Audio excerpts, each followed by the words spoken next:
We got 20 megapixels, 5K at 30 frames per second, 4K at 60 frames per second, and 1080p at 220 frames per second. Goes underwater at 30 feet. Voice control, 8 times the slow-mo. Data overlay, time warp 3.0, 1080p live stream, super photo plus HDR. It shoots in RAW. Webcam mode, and with a touchscreen, of course. We also have a front screen. The front screen is where you can start vlogging your content. This is really dope. All of this for $449 as a bundle. There's gonna be a lot to learn about this camera. This camera is packing a punch with so much details into it, and they never crippled anything, so that's actually really dope. So what we're gonna be talking about is gonna be the specs itself, the camera itself, and the settings to get the best cinematic, slow motion, and time lapse for your videos.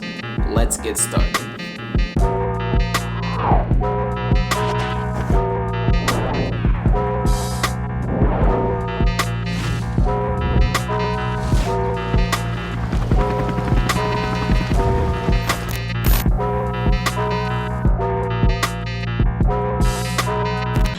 What's up everyone, my name is Ty, but you can call me Tyski, and if you're new to my channel, I'm just a content creator that wants to be a full-time YouTuber, but I'm also going to journey myself and document my own progress of my steps to becoming that goal. So in this video, as you can just saw, we will be talking about the PS5.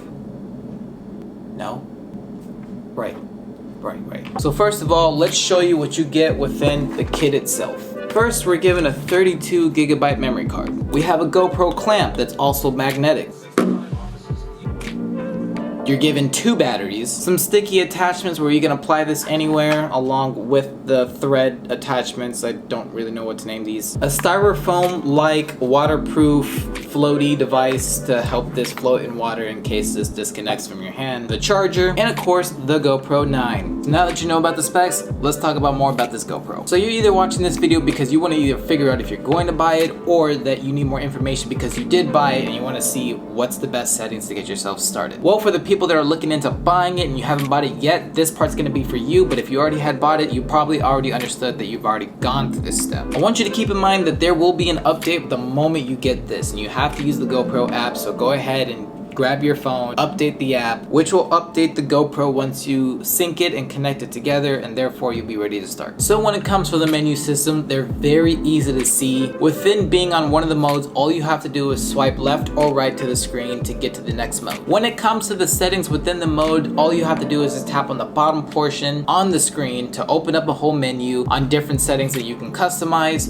for your own self. And yes, that is the dopest part about this camera. You can customize your own settings for faster shooting. So if you want something for cinematic versus slow-mo versus time-lapse settings, or time-lapse for at night versus day, you can set all that stuff up based on the menu right here. The great part is you can add tappable shortcut buttons, overlays, so that way you can go for something specific in your video. If you want to change your ISO, your lens, your shutter speed, your exposure comp, anything, you have adjustments with this. So being a video guy, I'm going to talk most about the video stuff, but we will mention briefly about the photos and time-lapse. However, we will go in-depth detail later in another video, which will be also linked above there sometime soon when that video is ready. But of course, if this video has been out for a while, then that's up there right now. So starting out for my resolution, I decided to go with 5K at 24 frames per second. With the lens, I go with the wide, so that way I can have the capability on cropping this in or adjusting anything to not make it so wide in post if I needed to, which you'll have most resolution during that way. Hyper smooth, which makes everything super smooth. When it comes to Pro Tunes, I like to set my settings at bitrate at high. That means you'll be shooting at 100 megabytes per second. That's very great to shoot in 2.7K or even 4K along with 5K. That's where you get the most cinematic quality out of that. Do your research if your computer can handle that or your editing software before you actually start shooting in that mode. I keep my EV comp at 0.5 negative just so I can brighten it just slightly to get that moody feel,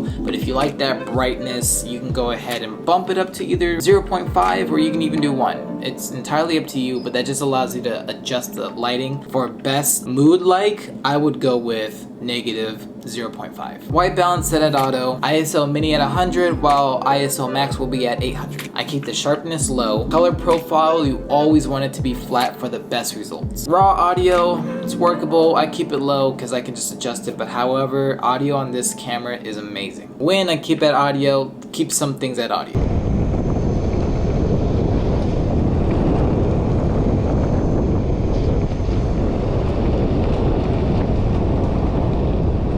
Now here's when it comes to the shortcuts. Now you can change them all entirely what I was just mentioning. I'm gonna keep my settings the way how they are. You can change the way how you would like to.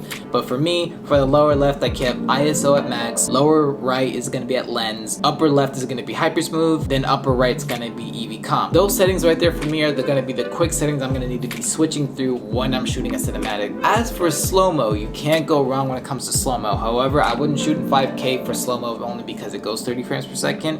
So normally what I would do would be shooting at 4K at 60 frames. However, I decided to go with 2.7K at 120 frames per second. Again, every settings that applies for the 5K cinematic settings with the whole Pro Tunes and shortcuts will also apply to this one and the ones further on.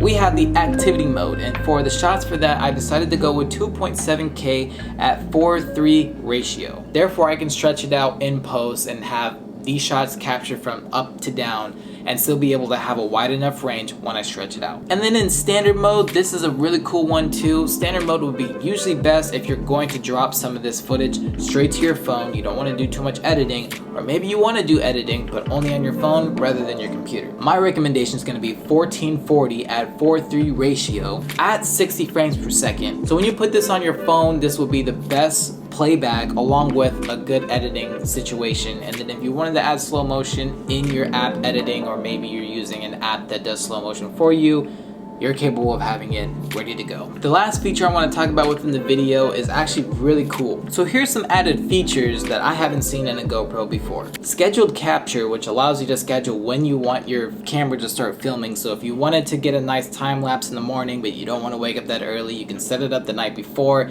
put the timer on there, say start at 6 in the morning, and there you have it. You literally have it started. The duration time, now this can be really cool, but I don't know why I would use it. But the duration time is you can allow the camera to stop recording at a certain time. Rather, if you're going to be filming in a time lapse or just a video in general, it just stops at that duration depending on how long you want to film. Hindsight, this is insane. So what hindsight is, it allows you to pre-record something before you even press the shutter button to start recording. So you can set this up to say 10 seconds. And what that means, if you're shooting an action and something happens but you missed it, but you're holding the camera but you didn't press record, well guess what? The moment you press record, it had recorded 15 seconds prior to what you were filming before you actually started filming. How does this work, you may ask? I'll tell you. First of all, you need to understand this eats your battery really fast, but it's good for action shots. It's constantly recording, allowing itself to record inside the camera itself,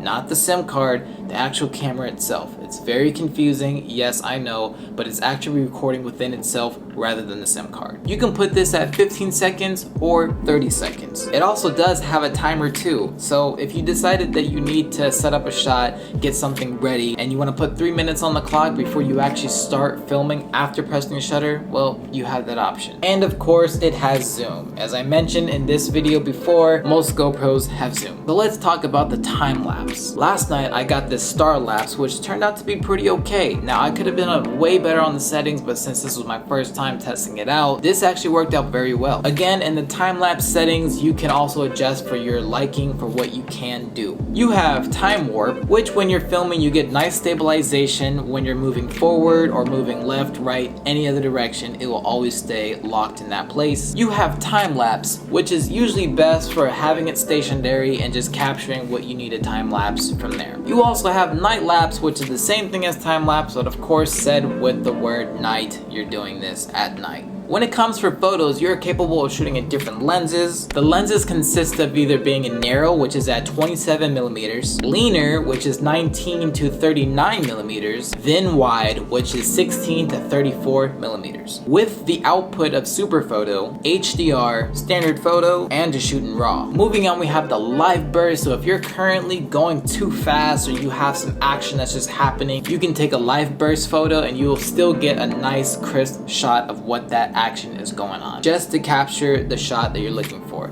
Now, is it good at low light? Not necessarily, because the less megapixels that you have, the better the low light. So that's just straight to the point about the GoPro 9. And should you buy it? Well, think of it this way. Are you coming from the GoPro 7? Maybe you have a GoPro 6? Or maybe you do have the GoPro 8. Well, here's what I think. If you had the GoPro 8, should you upgrade to the GoPro 9? Me personally, I would necessarily don't do it. The features are nearly the same, but however, the 3.0 stabilization is nice. You can still do a lot of good with the GoPro 8. But because I'm coming from the GoPro 7, I definitely seen the upgrade for me for sure. So that's why I got me the GoPro 9.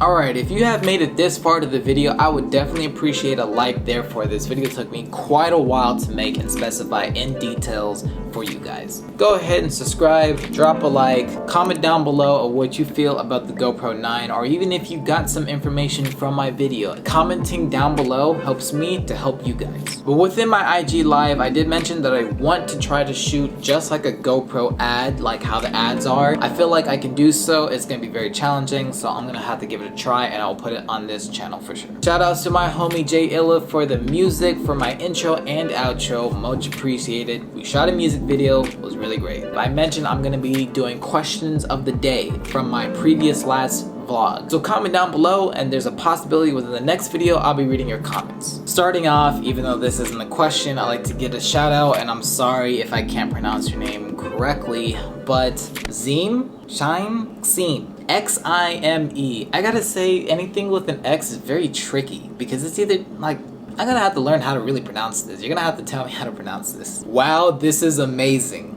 Well, thank you, and I appreciate you. You've definitely been a supporter of my content for sure, and I definitely appreciate how dedicated you have been to watching my videos. It's very great to see someone as you to be one of my fans for just this content. Like, this is amazing. So I do appreciate you, and I hope you're having a good one. Again, in the next video, guys, go ahead and comment down below, and if you have a question or if you want to say some statement or something that's more interesting for me to read, comment down below, because per videos off of a recent video, I will be doing a question of the day type thing, and yeah, let's just try to get something like that started. Regardless, I just hope that this video really educated you guys on buying the GoPro 9, or even some updates and some ideas about the cinematic settings and just the settings in general, since you got the 9 already.